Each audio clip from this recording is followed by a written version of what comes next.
Guys, Rajahmundry నుంచి Vijayawada reach అయ్యాక రాజమండ్రిలో తిన్న బిర్యానీ అయితే అస్సలు బాగాలేదు. చాలా డిసప్పాయింట్ చేసేసింది.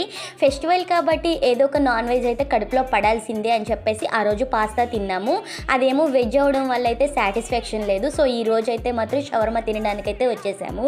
ఇక్కడ ఎంత బాగుందంటే ఎవరైనా ట్రై చేయాలనుకుంటే మాత్రం ఇక్కడికి వచ్చి ట్రై చేయండి. టేస్ట్ అయితే అదిరిపోతుంది. ఇంకా ఈ షవర్మాతో పాటు ఇంకొక చికెన్ పాస్తా కూడా తిన్నాము, వైట్ సాస్ పాస్తా.